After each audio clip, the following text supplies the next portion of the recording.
Hello students.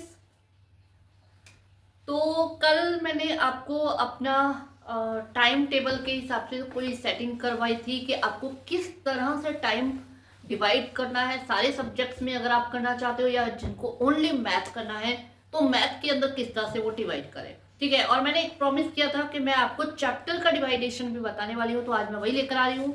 देखो, सबसे पहली चीज, अभी हमारे पास टाइम बचे हैं ओनली कितने दिन?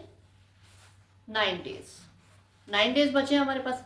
अब इन 9 डेज में हमें मैथ, अगर जिनको ओनली मैथ करना है तो मैथ की प्रिपरेशन इस तरह से करनी है कि जो हमारे 14 चैप्टर हैं वो भी कंप्लीट हो जाए। ठीक है, और वो इस ढंग से कंप्लीट हो कि भले किसी बच्चे ने अभी तक कुछ नहीं पढ़ा है, वो भी सबसे पहले तो पास हो जाए और कुछ अच्छे मार्क्स के साथ पास हो जाए। और जिस बच्चे को चैप्टर्स आते हैं, मतलब एटलीस्ट आते हैं, वो भी बच्चा 80-90% तक पहुंच जाए। और जो बच्चा ऑलरेडी अच्छी स्टडी करके बैठा है उसको मैंने सारे सब्जेक्ट का डिवाइडेशन बता दिया किस तरह से पढ़ना है, ताकि क्या कहते हैं, उसे कितने देने मार्क्स? यस, 100 आउट ऑफ 100, या कहें थ्योरी के बेस पे बोले तो 80 आउट ऑफ 80 मार्क्स। ठीक है, तो सिंपल बात है कि हमें टॉपर बनना है, सब बच्चों को टॉपर बनना है।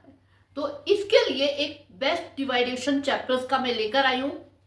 ठीक है, और इस डिवाइडेशन के बाद मैं आपको ये भी बताने वाली हूं कि हर चैप्टर में आपको क्या करना है। जैसे कि ट्राइंगल्स के अंदर आपको, मतलब थ्योरम, कौन सी थ्योरम सबसे इंपॉर्टेंट है इस टाइम वो पढ़ लो। किस टाइप के सम, कौन से डायग्राम वाले सम सबसे ज्यादा आते हैं, या हम कहें रियल नंबर में मेन इरेशनल नंबर प्रूव करने वाला क्वेश्चन डेफिनेटली आता है। तो इस टाइप पे चैप्टर वाइज सारे चैप्टर्स की इंपॉर्टेंट चीजें भी मैं बताने वाली हूँ, वो भी आज के अभी के इसी वीडियो में।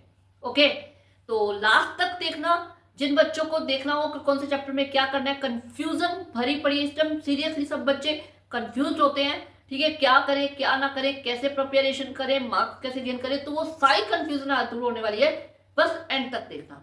ओके, तो स्टार्ट करते हैं। देखो, सबसे पहले तो आपको करना कैसे वो मैं वैसे कल बता चुकी हूँ। मैथ, जिनको ओनली मैथ करना है तो वही 3 आवर्स एनसीईआरटी। ठीक है, जो चैप्टर मैं बताने वाली हूँ पहले 3 आवर्स आपको देने हैं एनसीईआरटी के ऊपर, दोनों चैप्टर का 1.5 आवर, दो चैप्टर एक दिन में बताने वाली हूँ। तो आपको एनसीईआरटी के क्वेश्चंस करने हैं, इंपॉर्टेंट क्वेश्चन मैं बता चुकी हूँ, वो आपके पास वीडियो पहुंच चुका है, तो उसके हिसाब से आपको चल लेना है। उसके बाद 3 आवर्स आपको देने हैं एमसीक्यूज एंड पीवाईक्यूज। ठीक है, पिछले साल के जो एमसीक्यूज है, मेरे भी वीडियोस हैं हर चैप्टर के, और आप कहीं और से भी डेफिनेटली कोई बुक वगैरह आपके पास है तो उसमें से सर्च करके, गूगल से सर्च करके आप उनको कर सकते हो। एक्स्ट्रा क्वेश्चंस के लिए 3 आवर्स, जो सब्जेक्टिव टाइप एक्स्ट्रा क्वेश्चंस होते हैं। ठीक है, उनमें भी बहुत सारे एक्स्ट्रा क्वेश्चन, जैसे कि पॉलिनोमियल मैं हमेशा ही बताती हूँ। ठीक है, और ट्रिग्नोमेट्री के भी कुछ एक्स्ट्रा सम्स आते हैं, तो उनके ऊपर आप टाइम लगा दो। उसके बाद 3 आवर्स का सैंपल पेपर डेफिनेटली करना है, नहीं चुकना है, सैंपल पेपर तो डेली करना ही करना है। ओके, हाँ, जो बच्चे बिल्कुल स्टार्टिंग कर रहे हैं, अभी तक मैथ का कुछ नहीं पढ़ा, तो वो सैंपल पेपर ना करें, वो सैंपल पेपर 3-4 दिन बाद करें, क्योंकि अभी करेंगे तो कंफ्यूज हो गए। 1 घंटा उसी को देखने का, के चेक करने के लिए कि कहाँ क्या मिस्टेक हुई है, हमारा ठीक है गलत है वो सब। फिर बाकी 1 घंटा हमारे जो मिस्टेक की हैं या जो क्वेश्चन छूट गए हैं उनके ऊपर टाइम लगा लेंगे, जो टॉपिक हमारा वीक है उसके ऊपर टाइम लगा लेंगे। ठीक है, ये मैंने कल बता दिया आपको। तो आज हम फर्स्ट डे से स्टार्ट करते हैं। फर्स्ट डे आपको, जैसा कि दिख रहा है, स्टैटिस्टिक और रियल नंबर करना है, क्योंकि हमें पता है, देखो स्टैटिस्टिक जो है एक बड़ा चैप्टर है, बड़ा चैप्टर नहीं है, चैप्टर इजी है, लेकिन इसकी कैलकुलेशन बहुत ज्यादा है, इसलिए टाइम ज्यादा लगेगा। तो दूसरा रियल नंबर, जो कि बहुत जल्दी आपका खत्म हो जाएगा, आपको बहुत कम क्वेश्चंस इसमें से कवर अप हो रहे हैं, मैंने बताया भी है अपना कौन से मेन क्वेश्चंस आपको करने हैं, तो इसलिए इन दोनों का थोड़ा सेटअप मैंने सारा ही डे वाइज ऐसे ही डिवाइडेशन किया है कि आप एक चैप्टर ऐसा जिसमें काफी आपको टाइम लगने वाला है, और एक चैप्टर जिसमें कम टाइम लगेगा, ताकि एक दिन में दोनों चैप्टर इजीली कवर हो जाए। ठीक है, तो चलते हैं हम सेकेंड डे पे। तो सेकेंड डे में हम करने वाले हैं पॉलिनोमियल एंड अर्थमेटिक प्रोग्रेशन। ठीक है, अर्थमेटिक प्रोग्रेशन बहुत बड़ा चैप्टर है, उसमें काफी फॉर्मूले तो ही है, लेकिन कैलकुलेशन वाले सम बहुत ज्यादा, और हर टाइप के क्वेश्चंस आपको करने जरूरी है, क्योंकि उसमें आने कोई भी सम आ जाता है, काफी छोटे छोटे सम इसमें कवर अप होते हैं। दूसरा पॉलिनोमियल, देखो अगर एनसीईआरटी में जाओगे तो कुछ भी नहीं है उसमें, तो बिल्कुल आपका 10-15 मिनट में ये चैप्टर कवर अप हो जाएगा। लेकिन आपको एक्स्ट्रा क्वेश्चंस करने हैं, ये मैं पहले ही बता चुकी हूँ। अपने कल वाले वीडियो में ये भी बताया कि आपको अल्फा बीटा वाले क्वेश्चन डेफिनेटली करने हैं। तो ये दोनों एक दिन में डेफिनेटली कवर हो जाएंगे। और जो बच्चे 3 आवर्स में करने वाले हैं वो ऑलरेडी जिनको आता है तो वो बिल्कुल मेन मेन चीज करेंगे तो उनका 3 आवर्स में कंप्लीट हो जाएगा। ठीक है, तो चलते हैं थर्ड डे पे। तो ये रहा थर्ड डे। थर्ड डे पे हमने करना है pair of linear equation and quadratic equation. अब आप वो बोलोगे मैम दोनों एक जैसे चैप्टर, तभी तो मैंने दिए हैं कि देखो आपको पता है कि आप पेयर ऑफ लीनियर इक्वेशन में भी सम सॉल्व मतलब करके एक्स वाई की वैल्यू निकालनी, मतलब क्वाड्रेटिक इक्वेशन में वही मिडल टर्म ट्रेटिंग लगा के वो वैल्यूज निकालनी है। तो वो एक जैसे क्वेश्चन, आपका बिल्कुल एक जैसा दिमाग, तो उससे क्या है जल्दी हो जाएगा, कवर अप जल्दी हो जाएगा, आपको सॉल्व करने में आसानी होगा। दोनों में वर्ड प्रॉब्लम एक और चीज है, दोनों में कंफ्यूजन बहुत हो जाती है एग्जाम पे कि फोर्थ चैप्टर का या थर्ड चैप्टर, 2 वेरिएबल इक्वेशन बनानी है या क्वाड्रेटिक इक्वेशन बनानी है। तो जब आप एक साथ करोगे तो आपकी वो कंफ्यूजन भी दूर होगी। ठीक है, तो इसलिए मैंने ये 2 चैप्टर्स लिए हैं। तो अब हम चलते हैं फोर्थ डे पे, हम करने वाले हैं probability and intro of trigonometry. ठीक है, देखो हमें पता है ट्रिग्नोमेट्री का इंट्रोडक्शन सबको बड़ा टफ लगता है और उसमें काफी ज्यादा सोचना पड़ता है, तो टाइम ज्यादा लगता है। ठीक है, 8.4 के सम्स के अंदर भी बच्चों का टाइम बहुत चला जाता है, तो इसलिए उसके साथ बिल्कुल छोटा सा नन्ना मुन्ना सा एक लिमिटेड सा चैप्टर प्रोबेबिलिटी, जो कि आई एम श्योर जिसको नहीं भी आता वो भी 1 घंटे में कवर कर लेगा। ठीक है, तो ये दोनों एक साथ हो जाएंगे। ठीक है, बहुत इजीली। और इसके साथ आपका देखो फोर्थ डे पे ही आपका जो ट्रिग्नोमेट्री, जो सबसे ज्यादा टेंशन वाला चैप्टर होता है बच्चों का, ये नहीं हुआ तो वो भी कवर अप साथ में हो जाएगा बहुत इजीली। ठीक है, तो अब हम चलते हैं कि फिफ्थ डे पे हम क्या करने वाले हैं। तो कोऑर्डिनेट ज्योमेट्री एंड ट्रायंगल। ठीक है, फिफ्थ डे पे हमारा ये हो जाएगा। अब ये भी मैंने अगेन सेम सोच के साथ दिया, जैसे कि ट्रिग्नोमेट्री में ज्यादा टाइम लगने वाला है, बड़ा चैप्टर है, वैसे ट्रायंगल भी एक बड़ा चैप्टर है, इसमें आपको थ्योरम्स भी करनी है। हाँ, सारी थ्योरम्स नहीं ज्यादा करने की जरूरत है क्योंकि मेन हमारा जो ध्यान रहेगा वो बीपीटी पे रहेगा, वही आने वाली है। ठीक है, और बाकी जो एक्सरसाइज के क्वेश्चंस तो टाइम लगाने वाले हैं, उसके साथ एक छोटा सा वही अगेन नन्ना मुन्ना सा छोटा सा चैप्टर कोऑर्डिनेट ज्योमेट्री। 2 इसके फॉर्मूले हैं, 2 क्या 3, चलो फॉर्मूले हम ले लेते हैं। सेंट्रॉइड का फॉर्मूला भी हमें करना पड़ता है, लेकिन उसमें भी आपका बहुत जल्दी है कवर, 2 घंटे में चैप्टर हो जाएगा। ठीक है, जिनको कुछ नहीं आता उनके लिए मैंने बोला, और जिन्हें आता है वो तो शायद 10-15 मिनट में इस चैप्टर को कवर अप कर लेंगे। तो अब चलते हैं हम 6th और 7th डे में हमारे पास क्या है। तो आपके सामने अगर आप देखो application of trigonometry and circle. ठीक है, अब आप बोलोगे मैम दोनों टफ चैप्टर, बिल्कुल सही बात है, टफ है मानती हूँ, लेकिन क्या है कि इन दोनों में एक बहुत बढ़िया सिमिलरिटी है कि दोनों की एक एक एक्सरसाइज है, लिमिटेड क्वेश्चन है, लिमिटेड ही टाइप्स के क्वेश्चन करने होते हैं, तो वो हो जाएंगे एक साथ। सर्कल भी 2 थ्योरम्स है, उन्हीं के बेस्ड क्वेश्चन है, और इसी तरह इसमें भी सर्कल की तो आप मेरी वीडियो देख लो, आपका पूरा कवरअप हो जाएगा सीरियसली। ठीक है, इसी तरह एप्लीकेशन ऑफ ट्रिग्नोमेट्री भी इजीली हो जाएगा। और उसके बाद लास्ट डे पे area related to circle and surface area and volume, दोनों कैलकुलेटिव पार्ट है, आई एडमिट दिस कि कैलकुलेटिव है, लेकिन दोनों एक ही जैसे है, दोनों में हमें एरिया निकालना है, तो वो आपको थोड़ा दोनों फॉर्मूला बेस्ड चैप्टर है। ठीक है, तो इसलिए क्या है कि आपको ये दोनों एक साथ करोगे तो वही बात है, अगेन फॉर्मूलाज को लर्न करने की कंफ्यूजन दूर होगी। ठीक है, तो इसके साथ आपका 7 डेज में 14 चैप्टर कंप्लीट हो जाएंगे। उसके बाद आपको बाकी के लास्ट के 2 दिन में मैथ की कैसे रिवीजन करनी है कि आप और ज्यादा अच्छा गेन कर सको, तो वो मैं आपके लिए और वीडियो लेके आने वाली हूँ। ठीक है, आफ्टर 7 डेज, तो वो जरूर देखना। ठीक है, लेकिन हाँ आज अभी इसके बाद मैं आपको ये बताने वाली कि इन चैप्टर्स में हमें पढ़ना क्या है, क्या क्या पढ़े हम, मेन पार्ट किस टाइप के क्वेश्चन जो एग्जाम में आते हैं। सब कुछ पढ़ने की जरूरत नहीं है क्योंकि अब वो नहीं है कि साल का स्टार्टिंग है हमें सब कुछ पढ़ना है, नहीं पढ़ना हमें सब कुछ, अब हमें मेन चीज करनी है, तो वो मेन चीज हम करते हैं स्टार्ट।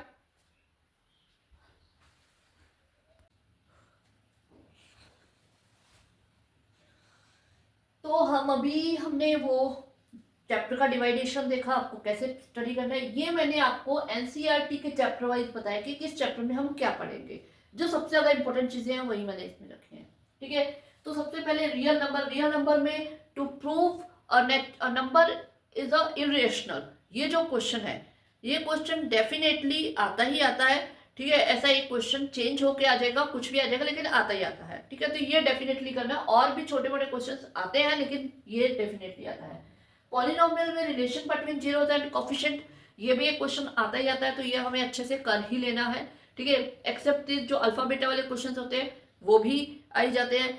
बाकी एनसीईआरटी में अगर आप चैप्टर वाइज नहीं, एक्सरसाइज वाइज मैंने नंबर ऑफ क्वेश्चंस बता रखे हैं, जो मेरी कल अपलोड होने वाली थी लेकिन नहीं हो पाई किसी वजह से, तो वो आज अपलोड हो जाएगी। उसमें एनसीईआरटी के सारे इंपॉर्टेंट क्वेश्चंस मैं बता रही हूँ। मैं जानती हूँ एक एक दिन बहुत इंपॉर्टेंट है आपके लिए, लेकिन मैं भी कोशिश कर रही हूँ जैसे साथ के साथ आपको वीडियोस हम प्रोवाइड करते रहें। ठीक है, तो उसके बाद जो थर्ड क्वेश्चन है उसमें ग्राफिकल मेथड, एक क्वेश्चन ग्राफ का आना ही आना है डेफिनेटली, हमें पता है फ्री के नंबर होते हैं।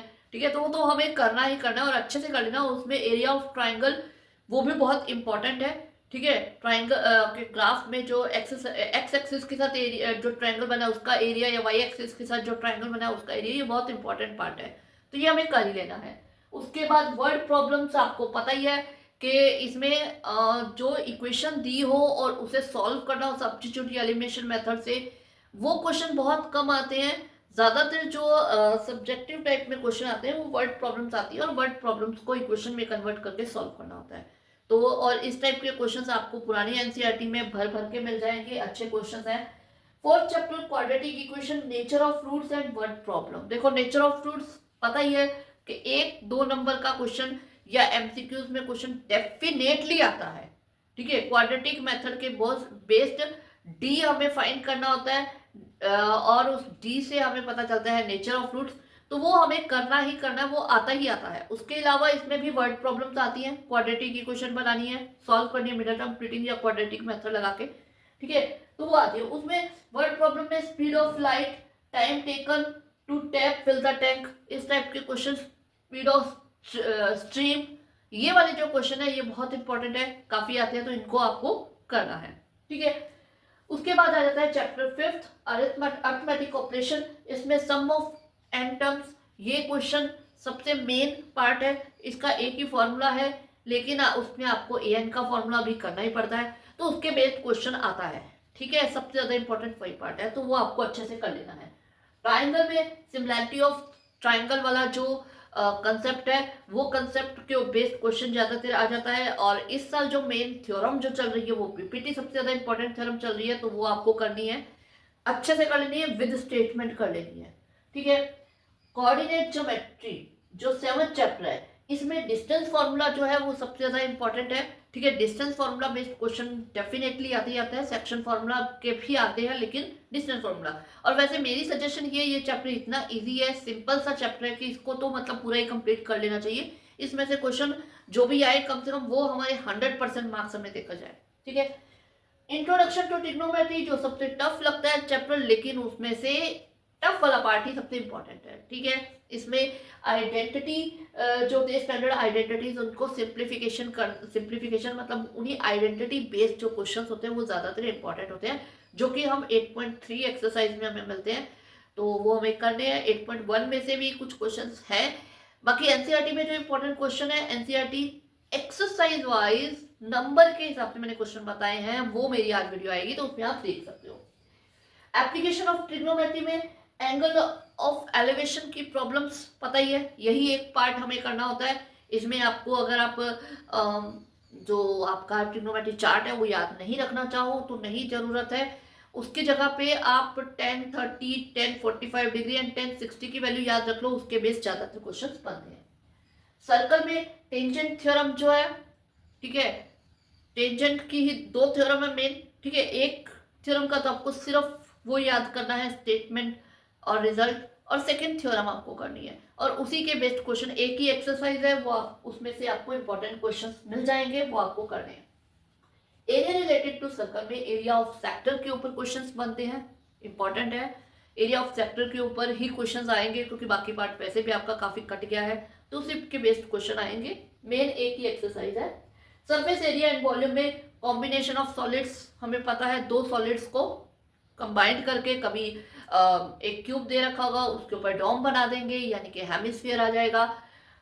और सिलेंडर होगा, सिलेंडर के दोनों तरफ आपको हेमिस्फीयर लगा देंगे। तो इस तरह से दो दो सॉलिड शेप्स को अटैच करके ज्यादातर क्वेश्चंस बनाए जाते हैं। उन्हीं का सरफेस एरिया और उनका वॉल्यूम, ये दो टाइप के ही जो आपके चैप्टर्स आपको मिलते हैं, सॉरी दो टाइप की ही एक्सरसाइज, दो एक्सरसाइज है आपको, एक में सरफेस एरिया एक में वॉल्यूम, लेकिन दो सॉलिड शेप को। नाइन्थ में आपने एक एक सॉलिड शेप पे क्वेश्चन किया है, यहाँ पे दो सॉलिड शेप को ज्वाइन करके आएंगे। उसके बाद स्टैटिस्टिक में मीन, मीडियन, मोड, ये तीन चीजें आती हैं। इन्हें कोई ग्राफ नहीं आता। पहले ओगिव वगैरह और ग्राफ भी आपको आता था, अब वो सब कट चुका है। सिंपल मीन, मीडियन, मोड के ऊपर क्वेश्चन है, मिसिंग फ्रीक्वेंसी के ऊपर क्वेश्चन है, जो क्वेश्चंस मैं भी अपलोड कर चुकी हूँ, तो आप देख सकते हो। वेरी सिंपल वे में मैंने करवाए हैं, तो उन्हें देख सकते हो। और मीन, मीडियन, मोड कर लो, इसी के ऊपर क्वेश्चन आता है सिंपली, ठीक है। और लास्ट में बचा है प्रोबेबिलिटी, वो मुझे बताने की जरूरत नहीं है, सब बच्चे कर ही चुके होंगे। उसमें से चुन्नू मुन्नू सा चैप्टर है, तो उसका मेन एक प्रोबेबिलिटी वाला कंसेप्ट कर लो, फॉर्मूला कर लो, उसके बेस्ड क्वेश्चंस हो जाते हैं, ठीक है। कार्ड्स के क्वेश्चन कर लो, कार्ड्स के बारे में जान लो, दैट्स इट। तो ये था आपका कि आपको पढ़ना कैसे है, ठीक है। 7 डेज में मैंने चैप्टर डिवाइड कर दिए, चैप्टर्स में क्या पढ़ना है वो बता दिया। मतलब जिनका बिल्कुल बेसिक स्टार्ट है उनके लिए ये पता चल गया हम क्या पढ़ेंगे, ठीक है। तो अब मतलब पीछे नहीं रहना है, ठीक है। पास होने की टेंशन है तो पास होके दिखाएंगे, पास हो जाएंगे लेकिन अच्छे मार्क्स लेके दिखाएंगे। अच्छे मार्क्स ले सकते हैं तो 90 प्लस लेके दिखाएंगे, 90 प्लस लेने वाले हैं तो टॉपर बनेंगे, यानी कि 80 आउट ऑफ 80 लेंगे, ओके। आज शाम को आने वाली एनसीईआरटी वाली वीडियो डेफिनेटली देखना, वो बहुत ज्यादा हेल्पफुल है हर बच्चे के लिए, चाहे वो पास होने वाला है, चाहे वो एवरेज स्टूडेंट है, और चाहे वो टॉपर है, सबके लिए वेरी वेरी इंपॉर्टेंट वीडियो है वो, डेफिनेटली देख लेना, ओके।